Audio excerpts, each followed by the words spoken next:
Welcome to Word to Action at Home. Word to Action is a Bible course we usually run at Willowfield. The aim of this course is to go deeper into God's Word, wrestling with how to apply biblical teaching in a practical, everyday way.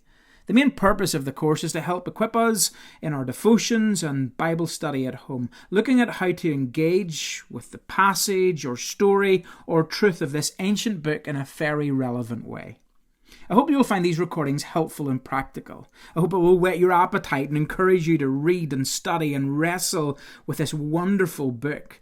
But most of all, I hope it will encourage you to see that you can do what I do, that you can take a passage and with some patience, with some hard work and with some practical tools, you can bring the Bible to life in a spirit-filled, life-giving, transformative way. So whoever you are, whatever your Bible knowledge, even if you've never read the Bible before, I'm glad that you're joining me for these studies. Be blessed. Hey, you are so welcome to Word to Action Online. I hope you are keeping well. Thank you so much for joining. Today we're going to be in chapter 3 of Esther. So we're taking the chapter, we're going to look at it, we're going to work our way through it and try to lift out some of the key themes and ideas that are there. So let's do that together just now. Okay, Esther chapter 3. The first thing I want to do is just, in way of setting the scene, is just lift out who the cast are here. We've got King Xerxes, we've met him before. There's Haman, we've not met Haman before, but you can be sure before this chapter's out, we will know all too well who Haman is. In verse 2, we see Mordecai is also part of this scene.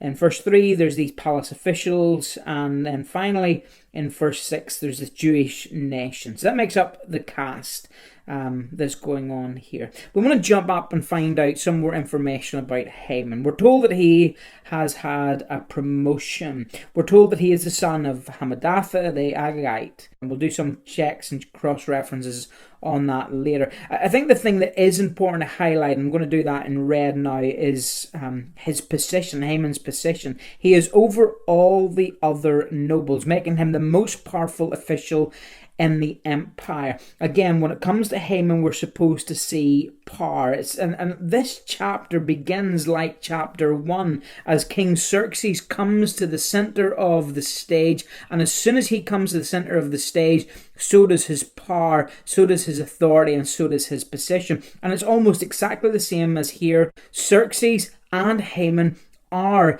to be pitched as the most important people in this passage. And I guess at this stage, I want to highlight the bow down with the overall. This is a chapter about power and the weak, those who have authority and those who don't have authority, those who have position and those who don't have position, those that are over people and those that are under people. Mordecai refuses to bow down and show Haman respect. You see that at the end of verse 2. That's an interesting detail. And I guess we're asking ourselves, why does Mordecai not want to bow down?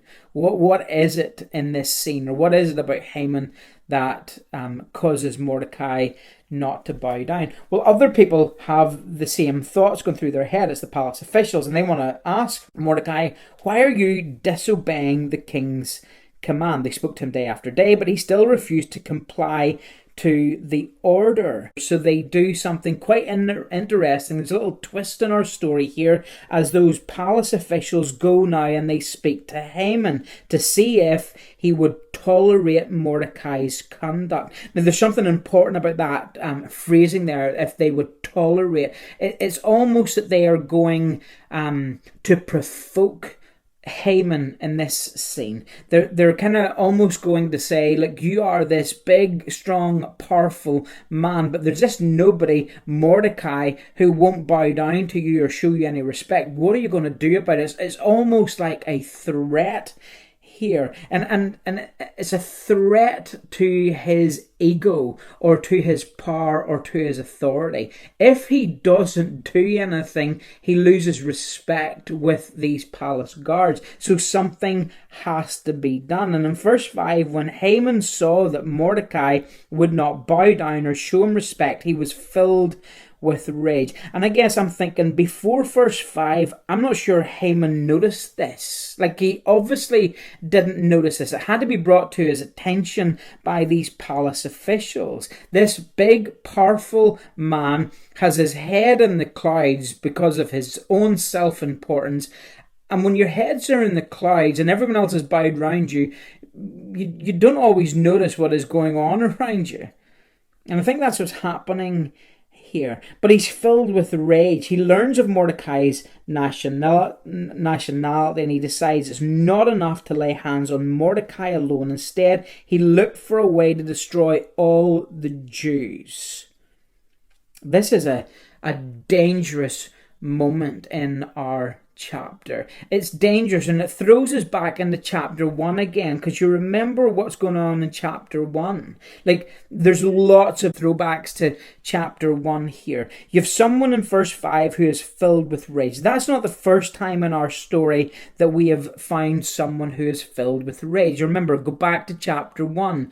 King Xerxes was burning with anger in chapter 1. He's burning with anger for the exact same reason of what's going on here in chapter 3. Someone failed to respect the king in chapter 1, and also someone is failing to respect the prime minister here in chapter 3. So that showing no respect is almost like he is rejecting authority, and that rejecting of authority and that not showing respect and bowing down in verse 2 sounds very similar to Vashti. Vashti refuses to respect. She's rejecting authority. She's rejecting power. And something had to be done about Vashti. And here in this chapter, something has to be done with Mordecai. But remember the hints back and forward. Like Memucan, as he comes along, it's not enough just to punish one female in chapter 1.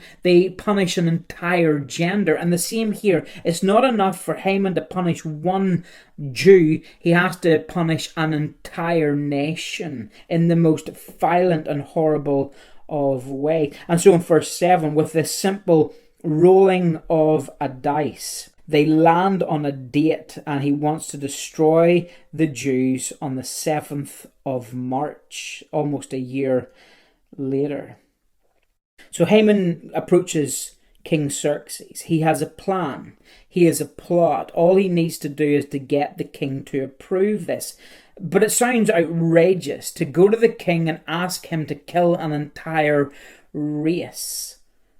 But see what happens here in this speech in verses 8 and 9. What Haman does is the same as what Memucan does in chapter 1. He takes an issue and he exaggerates it, and he blows it out of all proportion, and he appeals to the king's ego and reputation rather than appealing to reason here. And he's able to blindside the king. He's able also to blindside the king with this huge amount of money that's offered here, basically as a bribe. And in verse 10, the king agrees. Again, we need to go back and think about what happened in chapter 1. This is a king who can't make decisions for himself. He allows other people to make decisions, and all he basically does is sign the contract or sign the decree at the end of this chapter. And in verse 4, a copy of the decree is issued as law in every province and proclaimed to all peoples, so that they would be ready to do their duty on the appointed time. This is a horrendous decree that is set. Look at verse 13. You can see that this doesn't apply just to Mordecai. It applies to young and old, including women and children. They will be killed, they will be slaughtered and annihilated in a single day, 7th of March, almost a year later. This is a chapter about someone who has power over other people, using that and abusing that to meet his own selfish gains, all because of his rage, all because of his insecurities. Not only is one man punished, an entire nation is punished. Exactly the same as Xerxes does in chapter 1. Not only is one woman punished, an entire gender is punished. So you can see the extreme lengths that this kingdom will go to go against anyone who rejects their authority and who fails to respect them. Okay, now that we've worked through the chapter together, I want to kind of split it into some sections. You can see on the screen that I split it into verses 1 and 2, which is the promotion, verses 3 to 6, which is the problem, verses 7 to 15, the plot. And all I want to do for the sake of time is lift out that second piece, the problem, in verses 3 to 6. You can go back and listen to the sermon online. You go to willowfieldchurch.online and look for the 3rd of May, where you'll see the preach on this. I'll look at a lot more detail there, but just as I say, for sake of time, lifting out the problem here. This is something I didn't bring out in the preach. Basically what I want to do in these sessions is I don't want to work through every single element of the passage. I want to do enough to whet your appetite, to give you some tools and resources so that you can do this study for yourself. So let's look at the problem. The reason I want to look at the problem in verses 3 to 6 is because it introduces us to a big question. And it's so obvious. Like if Mordecai had just to bow down to Haman, if he had just shown him respect, then we would never have ended up at this evil plot. The Jewish race would not be threatened with annihilation if Mordecai just bowed down. Like, forget your pride, Mordecai. Forget your principles or whatever it is you're trying to do in this passage. Why not just bow down? Like, the thing to remember is that he isn't rebelling against a Persian king. He isn't rebelling against a Persian prime minister or a Persian institution. Mordecai chose to be here. This is where he wanted to live, where he wanted to settle, where he wanted to build a life for himself. Like under the Babylonian empire and that exile that they suffered, like they were forced to stay there. They were captives there. They had no other option. But then whenever Babylon were defeated by the Persians allowed God's people to return to their homeland. So Mordecai could have returned, but he chose not to. He chose to stay here. So there has to be something else at play that causes this beef between Mordecai and Haman. And I guess the first way that I want to answer the question is to do it like this. Like, granted, if Mordecai had bowed down, then we would never have ended up with this plot. This race would not be facing annihilation. Haman would never have noticed that there was a problem. He would never have been filled with rage, and he would never have gone to the king to come up with this evil plot, only if Mordecai had bowed down. But I guess I want you to think back to chapter 1, because in chapter 1 you have an entire gender that is silenced because Vashti refused to dance seductively for the king. And I don't think our advice to Vashti would be, well, Vashti, if you just had done what the king asked you to do, then we wouldn't be in this mess. One gender would not be threatened. Why don't you just go and dance seductively for the king, do what he tells, show him the respect, and everybody would be happy? That would not be the advice that we would give here. There's something that she has judged in her mind that is worth doing. This protest was worth it to stand on this principle. So what principle could Mordecai be standing on here in chapter 3? Well, we need to look at the characters again and look for some clues. I want us to go to chapter 3 and look at verse 1. Look how Haman is described. He is described as the son of Hammedatha the Agagite. And maybe that clue, as you read that at first, goes, that makes no sense to me at all. If anything, I am more confused. It does not appear to be a helpful clue at this point. But here's the thing. This is why you need to stop skipping over names and genealogies in your Bible. Because if we didn't skip over those parts, then we would realize that an Agagite was a descendant of Aga, the Amalekite.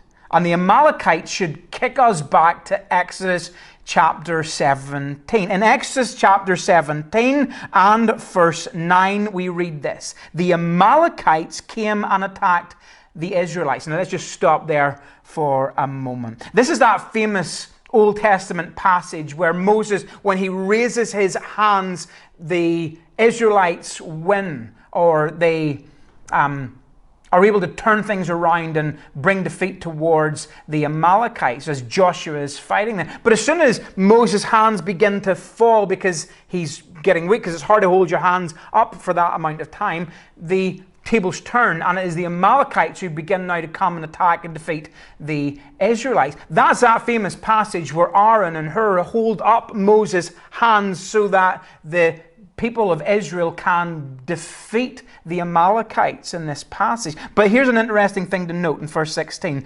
It says, "The Lord will be at war against the Amalekites from generation to generation." We learn here that there is this ancient rivalry between both these tribes. This is two tribes that go to war, in a sense. The Amalekites pop up again in our Old Testament. If you've worked our way through 1 Samuel, as some who are watching this have done. Last year, I worked my way through 1 Samuel and 2 Samuel with a lot of people within Willowfield Church. And in 1 Samuel chapter 15, we meet the Amalekites again, and we meet King Saul. And King Saul is described as King Saul, whose father is from Cush, from the tribe of Benjamin. And we realize that there is this opportunity there for Saul to defeat the Amalekites once and for all. But because of disobedience, because of rebellion, because of his lack of faith, he fails. And that failure to defeat the Amalekites is catastrophic for Saul and his reign. In fact, it begins the whole downfall of his reign. So let's start to put these clues together. So let's think of 1 Samuel chapter 15. Saul, the son of Kish, of the tribe of Benjamin. Does that sound similar to something we've read already in our study here in Esther? Think back to chapter 2 and verse 5. Mordecai, the son of Jair, the son of Kish, of the tribe of Benjamin. Put this all together and you can see that Mordecai is related from the same family line, from the same tribe as Saul. So there is this, not only this deep-seated hatred between two groups, but there's something really personal here because of the tribe of Benjamin, the first king. His failure is owing to this tribe, this group, this people called the Amalekites. So it is too much for Mordecai to bow down and show respect to someone that he blames for the downfall of his king, or his king lost his reign because of that. So he refuses to bow down. But here's what I want us to think. Go back to that slide from the first week of these themes, because this is more than just some dysfunctional family or dysfunctional feud between two tribes. This is a battle between two kingdoms.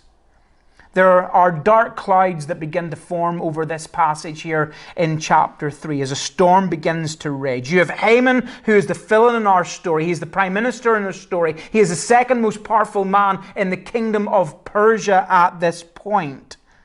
And he is hell-bent on destroying God's people. He wants to deal this fatal blow that will destroy them and annihilate them and get rid of them once and for all.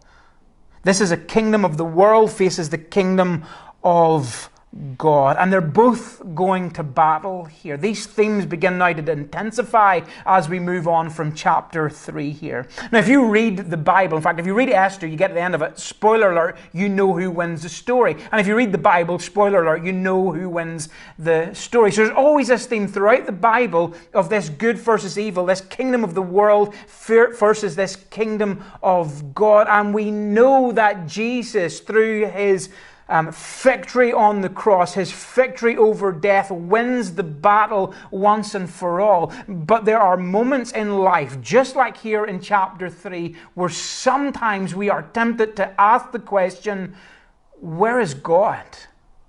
Is God absent in our story? Is God absent in our plot? In the sufferings that we go through in life, in the hardships that we go through in life? Yes, we know the victory is with Jesus, is with God, is with Holy Spirit. But we are tempted sometimes to ask the why question.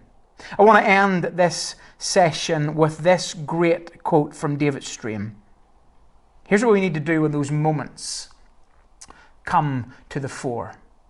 Keep in view the bright destiny into which the Lord your God will bring you. Keep it before your gaze as the darkness descends. and oppression comes and suffering overtakes you. Keep your eyes on the end, and you will be able to endure the means. We groan inwardly, but our present sufferings are not worth comparing to the glory to be revealed. We can endure groaning if we keep glory in view. Christ has died and is risen and is now Lord over all. And one day he will bring the battle to its end. The new heavens and the new earth will come, and he will wipe away every tear from our eyes. I love that. I love that there is hope here. When God seems hidden, there is still hope. When God seems hidden, we actually discover that God is all over this story, and he is all over your story as well. I love Psalm 30, verse 5. Weeping may last through the night, but joy comes in the morning. Whatever you are experiencing in life, God is with you. So I pray a blessing over you. I pray comfort. I pray peace. I pray faith. I pray hope over you. That whatever our eyes are fixed on today, if it is not Jesus, that through the power of his Holy Spirit, he will direct our gaze, direct our focus, direct our hope towards a God who holds the victory over all things and will make all things new. I hope you're blessed by this study. Dig deeper. Keep in this book. Keep digging deeper and just mining out these beautiful truths that are there. I hope this whets your appetite, and I hope you can study further. Be blessed. Be encouraged. Be safe. Look forward to seeing you next week.